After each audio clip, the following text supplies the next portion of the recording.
Do we have like 1 more minute? Son is knocking on my door. Oh, wow. Okay, you can just get that and let's see if it's live yet. Oh, okay. Live there.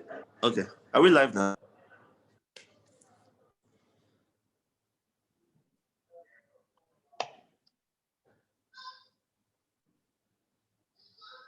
I can stop my video and then come back. Yeah, just do that. All right.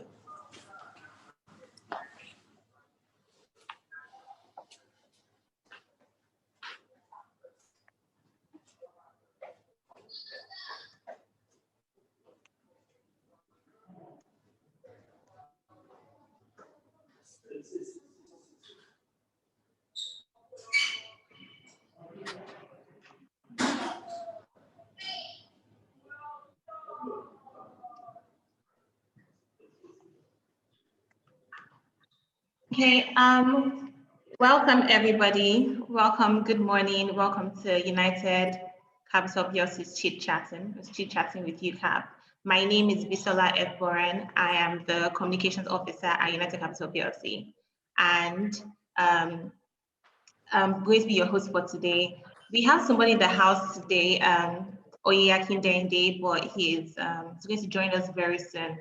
But before we get to the topic of the day, just to tell you a little bit about United Capital PLC, we are an investment and financial services company, and we are registered with the Securities and Exchange Commission, and we also have various investment products across our 4 businesses: asset management, investment banking, securities, and trustees. So if you want to know more about us, visit our website, www.unitedcapitalplc.com. So that's www.unitedcapitalplc.com.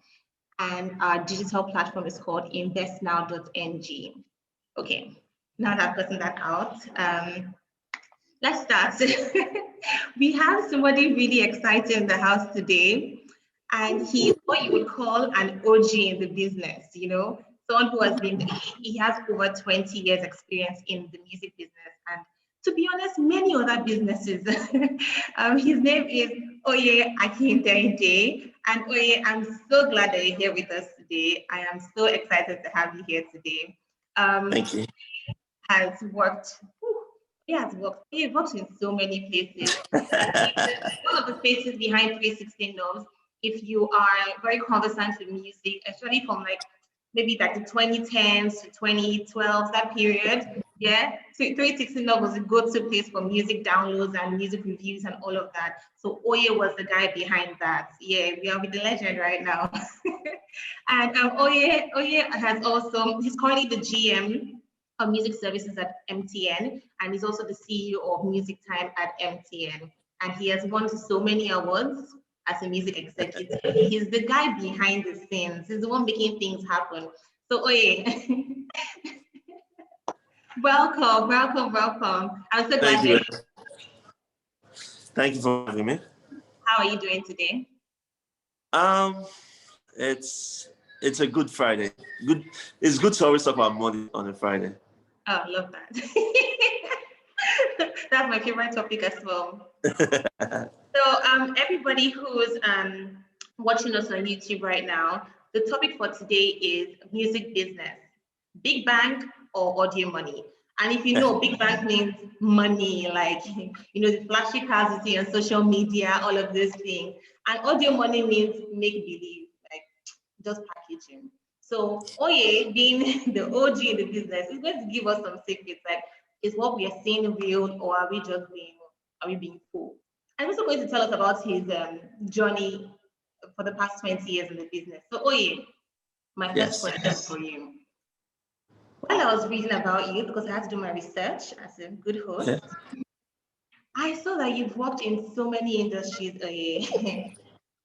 consumer goods, finance, media, entertainment. You also have experience in information technology, computer science. You're basically a jack of all trades. You seem to be a master of all. So it's really fascinating. So my question is, you have this background in all of this industry. Why music? Why did you transition to music? My question back with you would be, why not music? Have you ever met anyone that doesn't like music? Fair Have you ever enough. met? Exactly.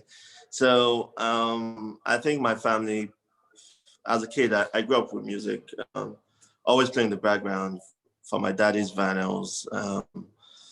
I'm the last in my family, so I had brothers who were like 10 and 8 years older than me. So growing up, they even formed a group. And so there was just music around me. And I think at an early age, I started writing music as well. I wanted to be a rapper. But you now know how that went because I'm not a rapper.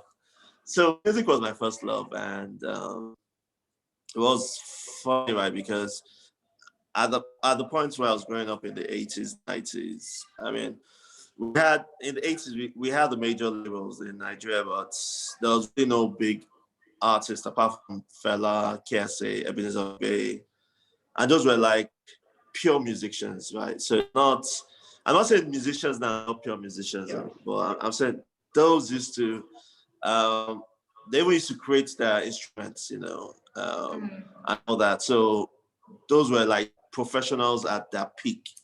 So, but as I grew older, when I entered my teenage years, and because rap was still a new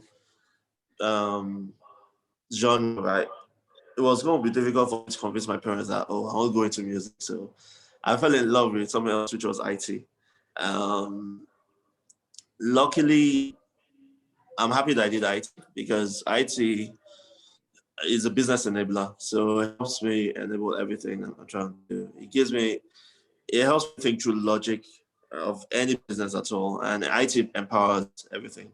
It's as if I saw into the future that we'll be in a digital world, So my love for music spurred me on.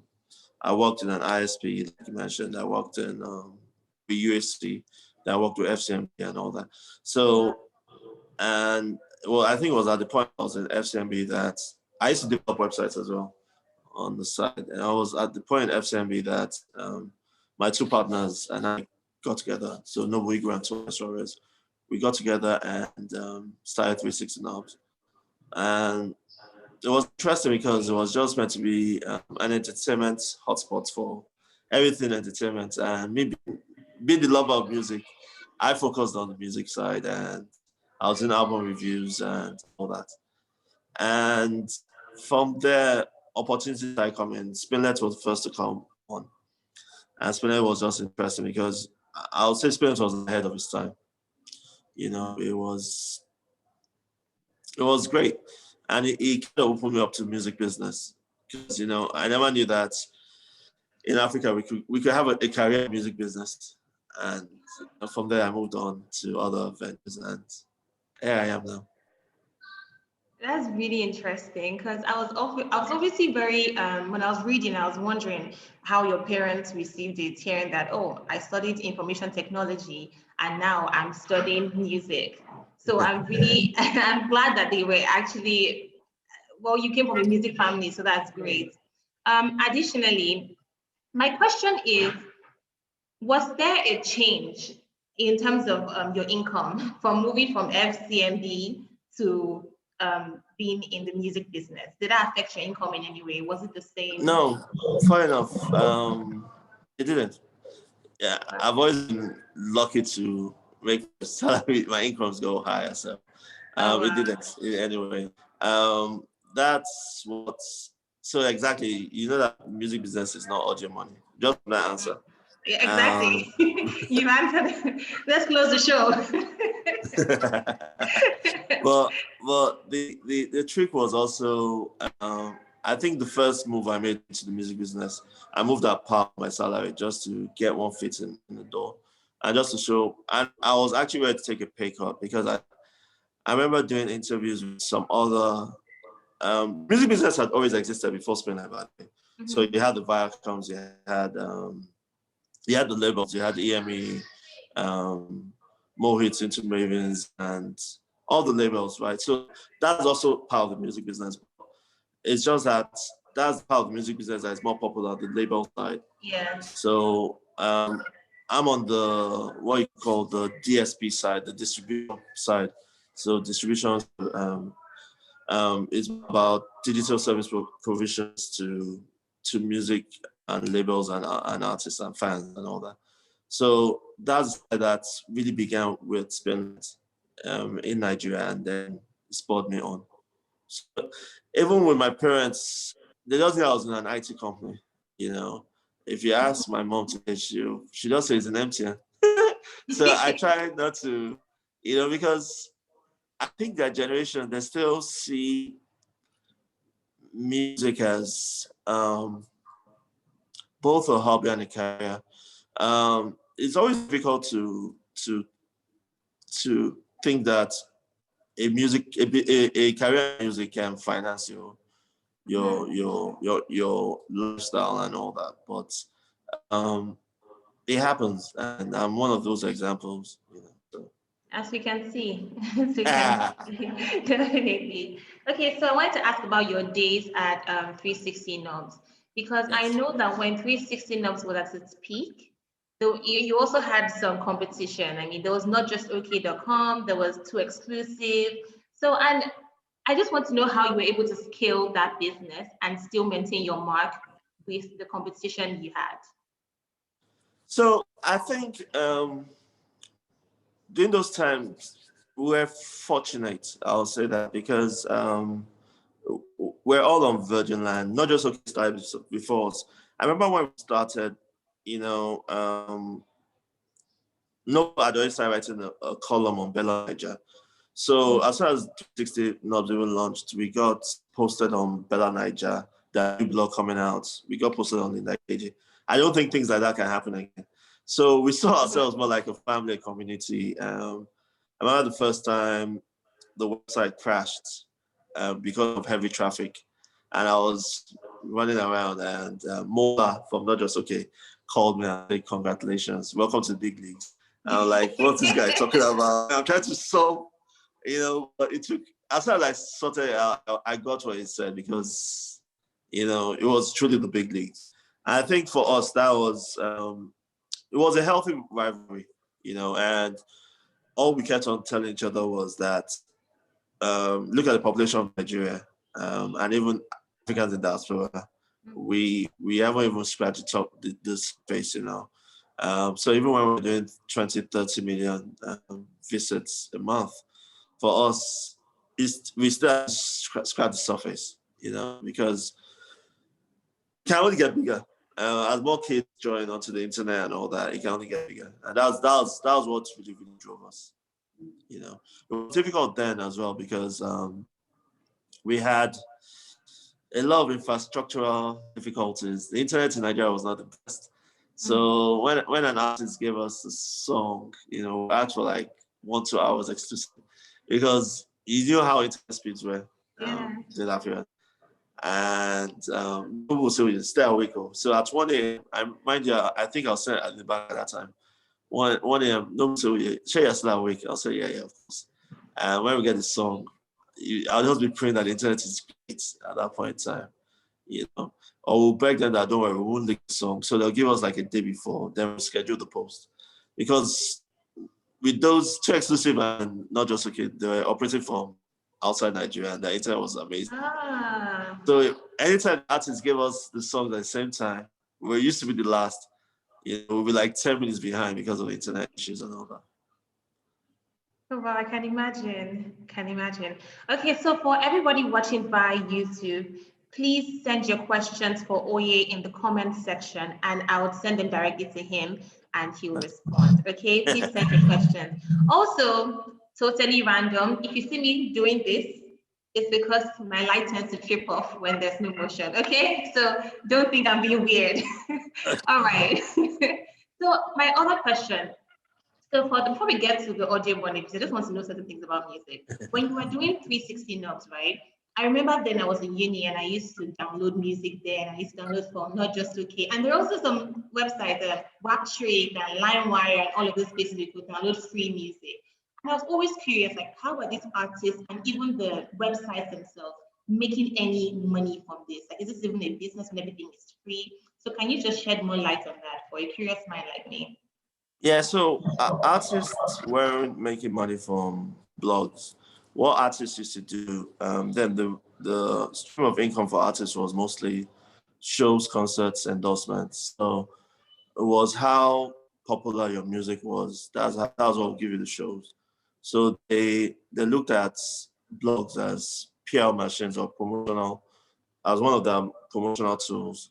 You know, get to streets, get to the people, and if people love it, and if people keep on blasting it, barbing saloons and everywhere, you know, bus stops and all that, the music will become popular so that the concerts organizers can call them up for shows.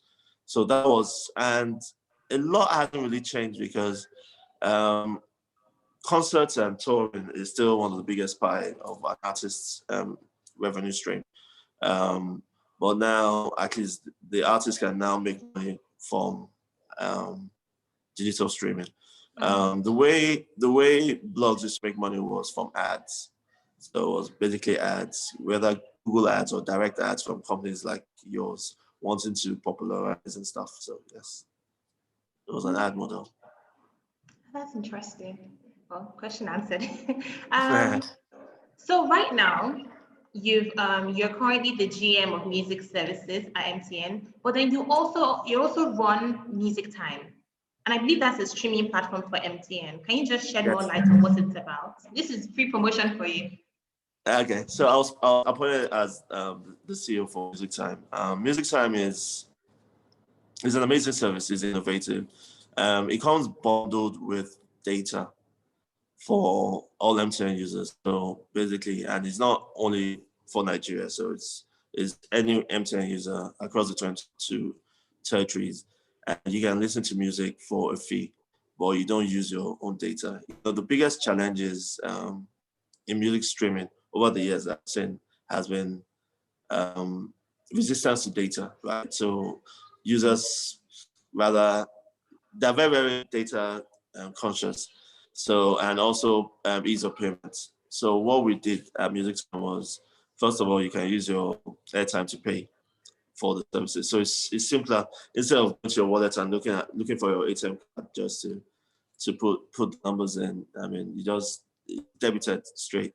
And we also do double opt-in as required by the government. So you have to confirm that, yes, you're the one actually requesting that you're debited from your airtime bill.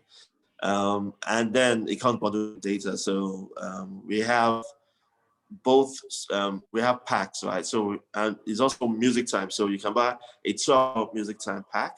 So if you're jogging or working out, you can decide that, okay, I want 2 hours of music time just to, and that's the first in the market, you know, because most times, I don't know about you, but my paid for TV services and all that. If I know, I get an out bill and I'll be like, how did the month run? You know, today I got a bill from one of them and I was like, I didn't even watch anything, you know. So when you have something that can control that, okay, I have 2 hours of music. I play stop, pause anytime I want. You know, it puts the user in more control. And then you have all the other kind of packages you have. But it's a really, really big differentiator because users can happily not use their own data, but use the data that comes bundled with the music time. That's very interesting because my next question was going to be what sets it apart from other streaming services, but I believe you've answered that. Unless there's more, unless there's more, is there? I think it's also probably the other things I say apart is that we have the local knowledge of the markets. So our curation is done better than our competitors.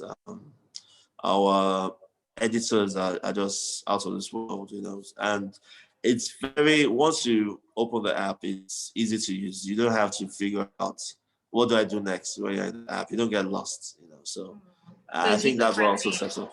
Yeah, right. That's very nice. And is it just local music or is it international as No, well? we have over 30 million songs on it. Ah, So that's even if nice. you like country music, even if you like rock, you find it. Okay. So, Our favorite genres are gospel, Afrobeats, obviously. oh, really? Yeah. Then That's Amapiano is also very big. A lot of the South African music is also very big. okay. So I'm curious, right? Um, I don't know how Music Time is promoted per se, but sometimes when I see any music being promoted by my service provider, I just get exhausted because they send me lots of messages already, So has this been the fact that Music Time is affiliated with MTN, has it been a plus? Like, is it was it a positive addition, or has it led to certain constraints? It for me, I'll say it's been a plus because we're riding off the shoulders of the biggest telco in Africa. It opens up conversations easily. Um, the content providers, the music providers are happy to deal with us because they know that we're partnering with a serious entity. A lot of the issues in the music business is also transparency. So I think that sorted out quickly. And MTN has been known to actually be one of the biggest driving forces behind entertainment in Africa. Yeah. If you think about the RBTs, all the sponsorships have done, the endorsements, the concerts. So I think artists are pretty much happy. They will be happier, obviously, as the revenues go higher, but they're pretty much they're not afraid. I think that's a good word. That they know what to expect, because it's a trusted partner. And I think again, like you said, you get a lot of messages. We don't bombard out users with messages like that. What we do is we instead we send them content-driven messages. So we create buckets. We know what a user like and all that. So we just don't blast like we're fishing with a net. We actually do targeted marketing. Okay, I guess that works. I wanted to ask, I don't know if it's something you can disclose, but obviously I feel like this is a question people usually wonder about. It's about how the money is actually split. So imagine I'm an artist, I've made my Yeah. music, and maybe I don't know if they have to pitch to you, or maybe the music is already making rounds, but basically my music is being it's available on Music Time. What do I get in return? What does the company itself get in return? So is there like a percentage split or? Yeah, that's it. I mean, is all splits on the streaming numbers. So it's a huge ecosystem, right? So you as an artist, are you an indie artist, independent artist, or are you signed to a label? So that's the first one. So Okay. if you're an indie artist, first of all, you own music. I'll relate to music as called they're called masters, right? So Okay. and music is made up of it's a crash course. No, I'll try and make it as simple as possible. Music is made up of two parts. So in the royalty part, there's mechanical royalties and there's publishing royalties. So with composition, right? Composition is usually for publishing, and that's for the songwriter and the producer. So the person that produces the beat and the songwriter that creates a lyric melody. So those earn money off publishing. Then the music itself, the masters, if you own the masters as an artist, then you earn money off your mechanical royalties and also sync deals and other things. But I won't go into that. This is about Okay. distribution. So if you are a label, if you're on a label, obviously it depends on your contract. A lot of artists, a lot of labels take, I'll say, risks or bets on artists, right? Because when you sign a new artist, you don't know if the artist is going to blow or not. You, I've seen labels spend so much on like 9 artists until they get it right to the 10th one. So sometimes it's a risk, And when you hear the majors having millions of artists on their catalog, right? Not all of them have made hits, but it's a divvy up, So there might be one or two that will pay for the rest of the 200 that's not making the money. So with the labels and the artists, now it depends on your contract. Some labels are nice to give you 50-50 split. They might even tell you create your own label and we'll buy shares into it. Some can be like, hey, we're giving you a 360 deal. for the first 2 years, we'll get 80% of your revenues and all that on everything. So it depends on how the splits are. And what I always advise to artists is the most important person on your team is your lawyer, and it's not just a lawyer that knows how to do child and bill. It has to be an IP lawyer, so music, someone that knows entertainment. And there are lots of them. There are lots of firms um, that offer those services in Nigeria. And the idea for that is that because music is based off of law, I've had my friends, Iri and Foza, who are lawyers, say, "Oh, yeah, when are you doing your legal degree?" Because music is law, trust me, and it gets a bit more technical. But so the first person, and to any artist listening, there, the first person you need on your team is a lawyer. So I always advise artists go through your contract with your lawyer for your label deals. Because most times we know how sometimes how it ends in tears, because and it's sad because obviously the artist is looking for a way to get off the streets, right? And the label is one putting all the money in. He doesn't even know if it's going to get back. And then once the artist becomes successful, he goes back to look at his contract and says, "Oh no, I signed my life away." And that's where the problem starts. But from the beginning, even though if the label is putting up so much money, and some of this money is entering into hundreds of millions. Music is not a cheap business, by the way. I mean, some artists make it just by God's grace. A lot of people call it luck, but I call it God's grace. And so they don't even have to spend anything. The song just enters.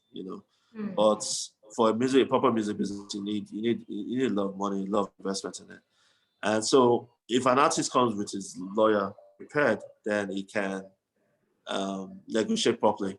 So even though he knows that, see, I only have 2K in my account, I still need to negotiate this deal, because when I'm making like 10 million a month for this label, I should also benefit.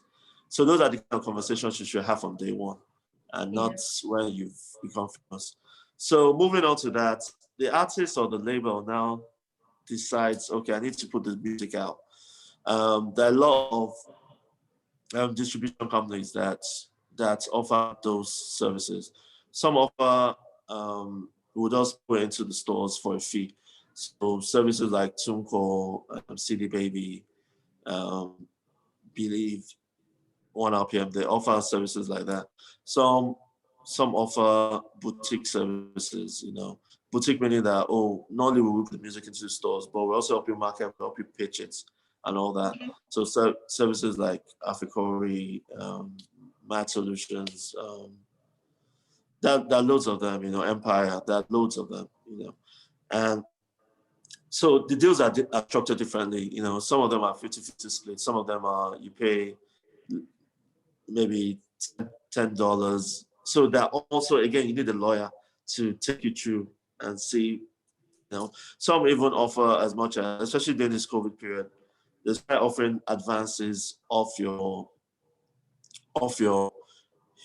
history, your streaming history. So it becomes like what's it called? Your music becomes like your land, So it becomes a collateral. And I'm waiting for a day when BOI and companies like yourself start seeing music as a collateral, because all over the world they do it now. So they collect advances of that history, and obviously there'll be stronger contracts in place. And it helps the artists, because the artists with the advance now can do better music. Not all artists qualify for it, sadly, because if you don't have streaming numbers, obviously they'll tend to build it.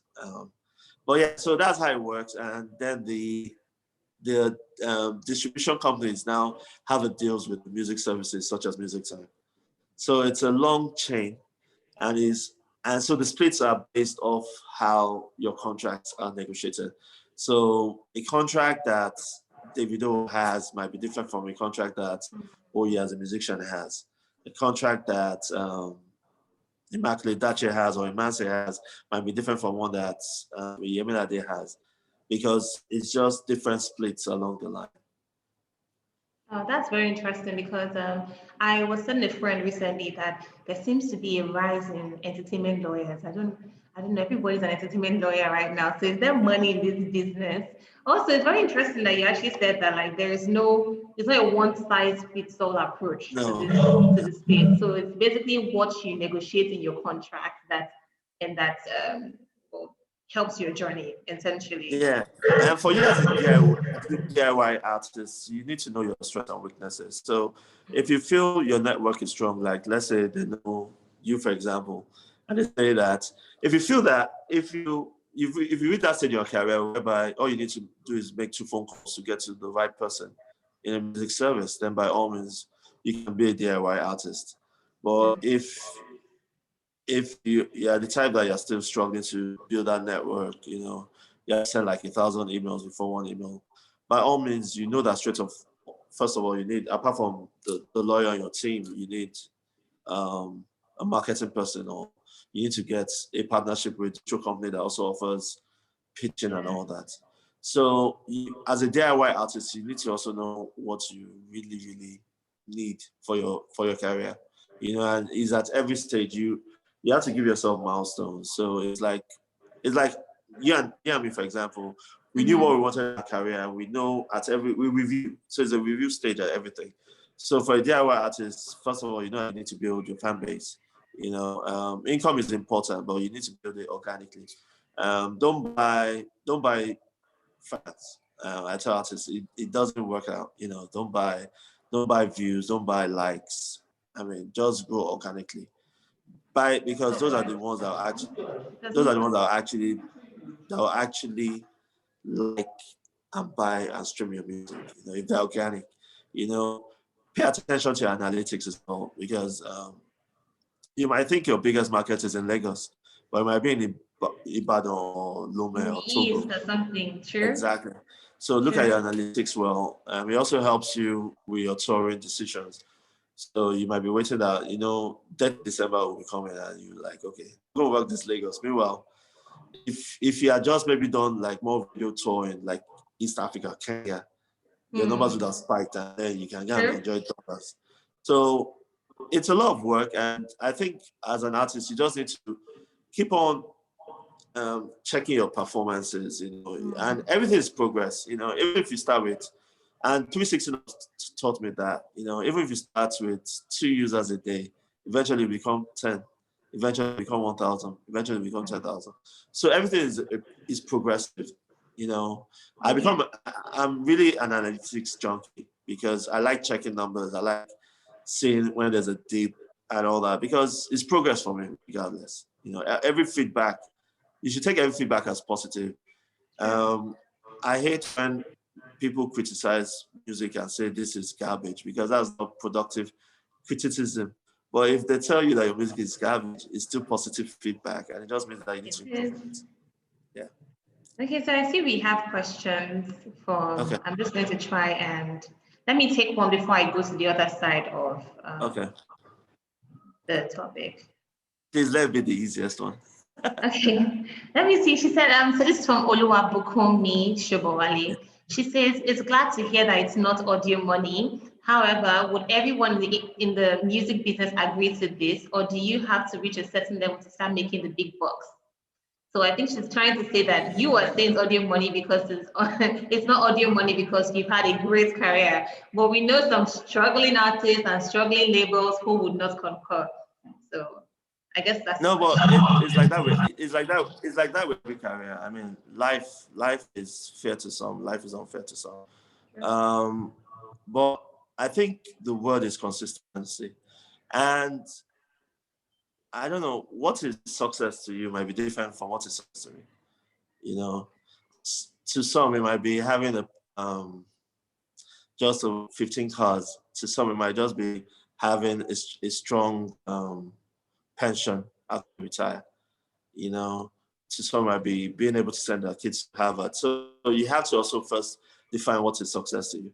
But with every career, you know, if I told you how my career went, it will be what you can now see the finished product, and that's what most artists see. People don't see Mary J. Blige when she was a backup dancer, singer. People don't see the Adekunle process. Gold. I did Gold when it was always. Photoshop I guy. said that those yeah, he used to start himself Yeah. between Jay and Beyonce. People don't see Yema Day when she first started. You know, they see success. Same vein, I did when I was doing my masters in UK. It wasn't easy even pay for the bills. You know, my dad paid, but I remember he did instrumentally, and I was staying. Luckily, I had brothers in the UK, but it wasn't easy. I could see the bills piling up, and I had to get two jobs: one in the university, and one as was it a storekeeper in a store in was it Max and Spencer? No, wasn't Max. Woolsworth. And I remember during winter, I'll buy coffee, not to drink, but to keep myself warm because I was expecting deliveries. But people, so what you see now is years of consistency and, just keep on driving through. Remember, I told you that I took my salary at par. And so for the longest time, I was wondering when will my salary even change. That I've been on this for years, but I believed in the course and I stayed on the journey. So for me, it's continuous, just being continue what you're doing, keep on educating yourself. On my own time now, there's a lot of free courses, Coursera, EDM, EDX. There are so many free courses that you can use to improve yourself.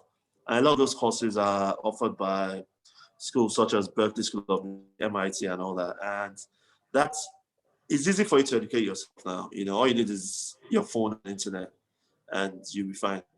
So it's not all your money. It's what you make Good of to know. your life. Exactly. Good to know. So everybody watching us, please, first of all, can you just hit the subscribe button? This really helps you because when we have these exciting sessions, you'll be the first to know. So just subscribe now and well, we can take other questions. But before we get to the questions, My daughter always says, so my daughter is a millennial, or she's okay, quite she's a right, YouTuber. yeah, so she's always saying, click here, click here, click here. So, I don't know what direction it is. Click here, subscribe here, wherever it is. Okay. I think everybody wants to know about the artists. Oh, have you lost you? Oh yeah. no, Okay. I'm here. All right. I'm here. So they're all on social media, and we see the lifestyle. Everybody living la vida loca. Artists are buying Lamborghinis today. They're buying Ferraris. Everybody's launching a new mansion or the other. I don't know how the money is going. I don't know how the money is going around the music business. And the funny thing is, we see things. Sorry, we see things like that, right? Then we now hear stories later. Oh, I'm having problems with my manager. The house he bought was rented. The Range Rover was from one company. What is really going on? People are renting Birkin bags. Oh yeah, you tell us. You're saying maybe the audio money is for the artist side and the real money is the executives. Can you just clarify? Let's just know.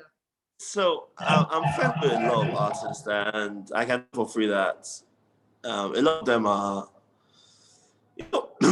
music has changed a lot. So a lot of these artists have a lot of university degrees, first of all. So even though they're making money from music, they have different streams of income. So some of them even become like influencers to big brands. So they represent brands on ambassadorial deals. Some of them get houses and lands just by being an ambassador. Um, it might not be the case for everyone, but it's the same with our careers. I mean, everyone needs to look at music as a career. So for artists, right, when you say you're going to work, you're in the studio basically every day until you have like maybe 30, 40 songs, and then you can pick for an album or your single, from your single. And that's the same way. I think they have to keep grinding. So some of them live the fake it till I make it lifestyle. Some of them live off their labels because there's a status you need to reach. So for a label might give you a deal where it includes pay for your house rent, and they'll what's it called? Give you a car and all that. And when there's a fallout, obviously label will take it back, and that's when obviously there's a lot of argument. Some artists truly make it, and some are just blessed to have Ferraris. Some are blessed to have Lamborghinis. I especially like the pink Ferrari that's been going everywhere right now. But that's a different level. Yeah, that's another level That's together. a totally different level. But with artists, right? I think the idea is music alone can fund your lifestyle. I've seen artists make loads of money that I don't think I can make in my career, and that's the truth. Some of them are still extremely rich from it. Some of them have wasted it. It's difficult, and it's not only this doesn't only apply to Nigeria. It's a global phenomenon. Some artists who can make. I mean, some people sign multi-million-dollar endorsement deals, and those deals are advances. And if you use that money well, trust me, I don't see any reason why you should be broke again. Some just waste it. It's like footballers. You hear footballers all the time say they're broke. Meanwhile, they earn $3,000 a week. A week. Some earn as much as that. So it's how, again. So another important person on your team should be your investment broker or someone with financial knowledge. Accountant, someone that you trust with your book. Someone that can tell you, oh, okay, I think you need to make this investment. I think, and also I think the logical flow I see for artists is, and you can see like a Jay-Z. I tell artists, if you don't have to be the artist you like, but you can follow his life, right? So you can see the mistakes he made. You learn from the mistakes so you won't do that mistakes. And then you can see what is done, right? You might not go into detail. I tell artists, try and buy books, try and read books that artists have written as well. So like 50 Cent has a book. Dr. Dre and Jimmy Iovine have a documentary that I really, really love. I advise every artist to watch it. I think I've seen it over 40 times. It's about the Beats, the deal that they signed with Apple. And it's such a beautiful documentary, It talks about how each of them started up and moved on until they got that multi-million-dollar deal, and I'm hopeful that in Nigeria we can start doing documentaries like that. So to all the amazing filmmakers, it will be amazing to see films about artists also start to come out. Fela obviously is big already, so you've seen Fela on Broadway and all that, but it will be amazing to just talk about other success stories, Ebenezer Obey, KSA, Femi Kuti, the band. You get, as in just talk about artists that have been successful, P Square and all that. And Two Face. We need to start writing books about, and so biographies, and that can also help artists. And artists, I'm always happy when artists plug into conversations like this, because you learn from workshops. I never know who you meet. It's a shame that it's COVID right now, but I mean, all the social media week and the music programs, NEC and all that, those conferences actually help you socialize and network, and you never know who you meet. And just conversations, try and learn, because I think the most important thing is learning from people's mistakes.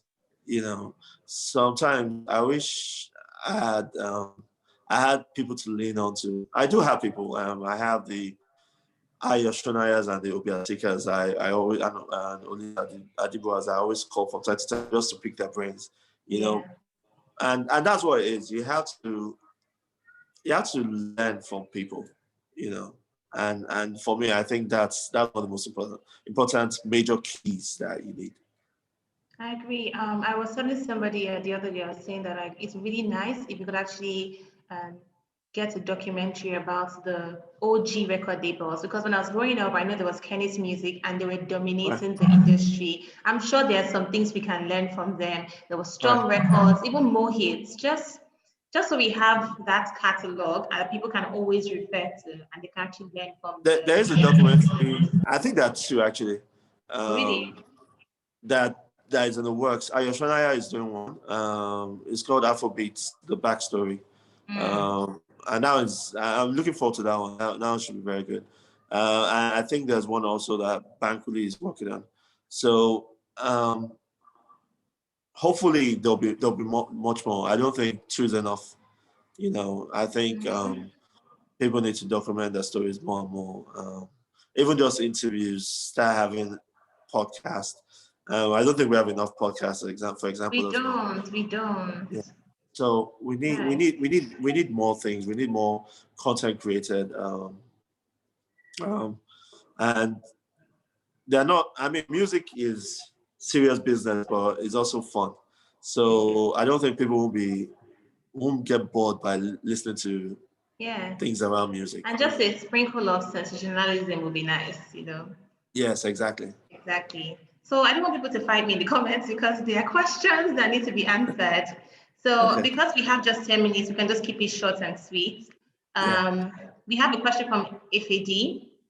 Yes. And the person says, can we get an idea of what the Nigerian music industry is worth and what it actually contributes to the Nigerian economy?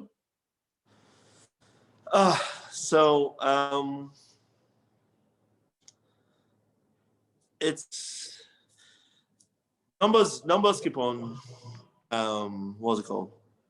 PwC, all of them keep on saying we add about between 18 to 25% to the GDP of the economy. I think it's worth a lot more because when you look at the deals that some of the labels have gotten, it shows that our valuations have actually increased. Deals from like Chocolate's partnership with Warner Music, Maven's becoming Maven's Global with CPG and Panda Group. And there are a lot more investments coming in. So I think the valuation, and once we can get that valuation right, when you look at the global music industry right now, Africa is still not being reported properly. When you look at all the IFPI reports, you see when it comes to Africa, they'll say a rising giant, but you don't see the numbers, So luckily, there's something called in music called meta tagging. So for the longest, African music was not properly meta tagged. I still get songs that will even have blog tags on it, like this is an exclusive from 360 Knobs. And you're like, is this what you want people to hear on Afro music, so or on music side or whatever. So for me, and with that meta tag, what happens is that there are some codes called ISRC and UPC codes. And that's what makes the global market know how much sales is coming from Nigeria or Africa and all that. And I think as meta tagging becomes better, we'll actually be able to know the true figure. Right now, I think they're just estimates. And I think it's actually much higher than what is being said. I see. Somebody has a question here. I think it's Lima Nuga. How does an individual stream without data? Can you stream without data on Music Time? No. So you need to. So first of all, you need to put on data on your phone. So a lot of users are they'd like to save data by putting it off. Even though it's a data bundle service, it still is the same. Your phone still needs that signal to be able to look for data, right?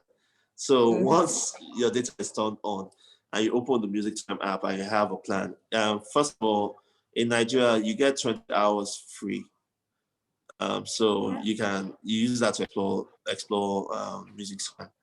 And it comes bundled with data as well. So once you sign up to the 20-hour promo, then you start enjoying data directly from the Music Time. The other way in line with his question, the only way you can enjoy streaming music without data is Music Time has a feature called Save for Offline. So what that is that we know that Africa has challenges with hotspots, cold spots where there's no data, or maybe on a plane flying. At that point in time, because you are subscribed to a service, when you download to play offline, it means that you don't need data at all.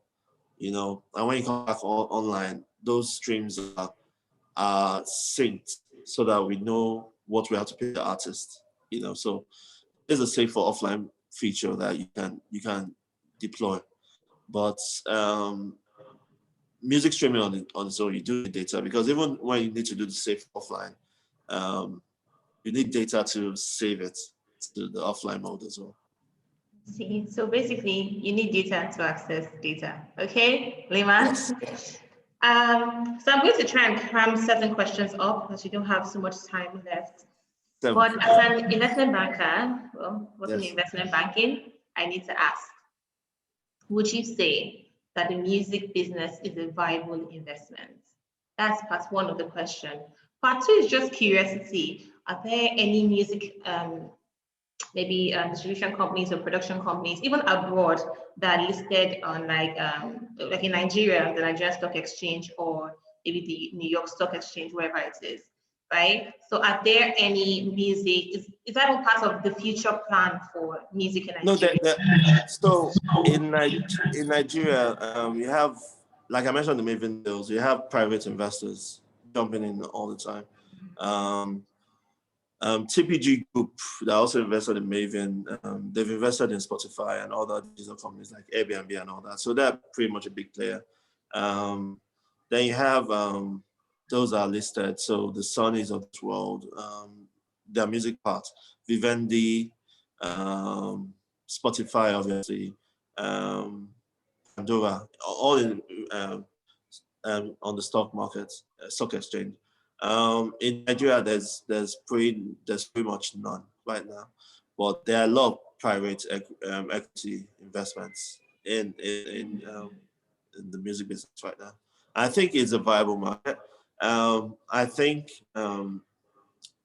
investment companies such as yourself, or capital markets such as yourself, if you want to do it, I would advise you get a music expert in your team, because it's not a short-term game. You can't do a 3-year plan for music.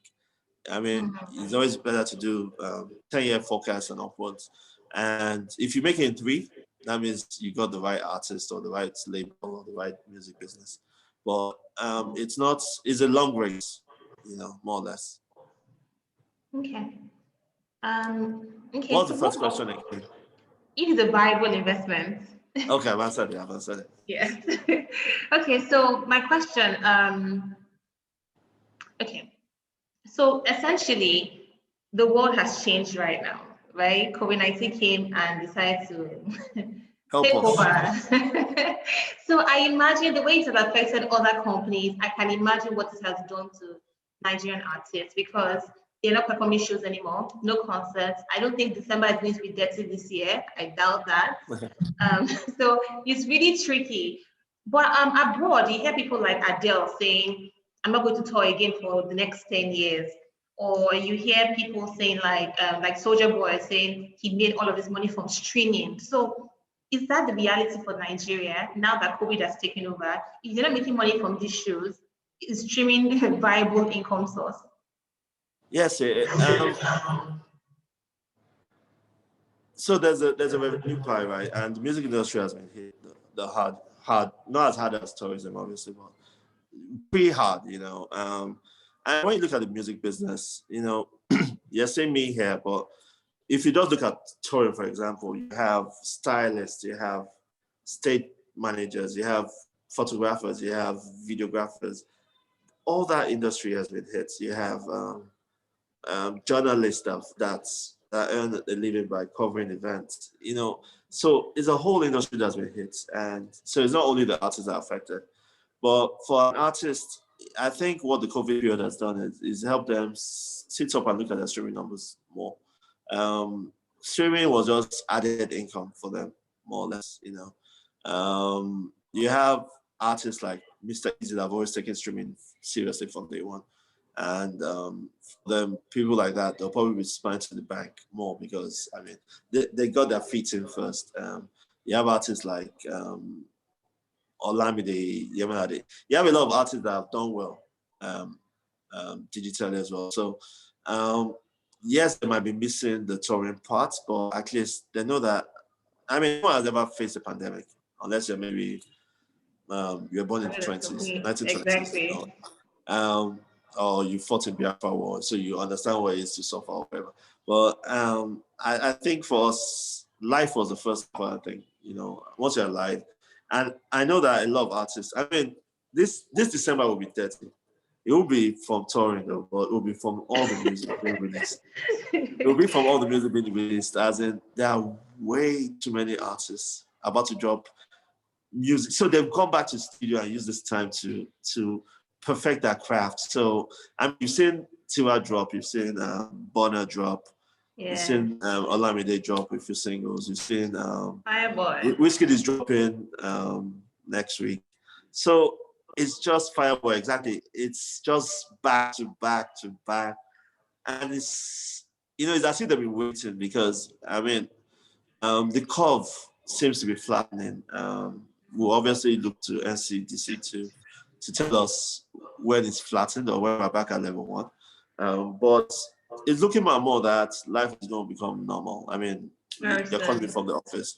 So they're still optimistic that that the ember months will be their touring period.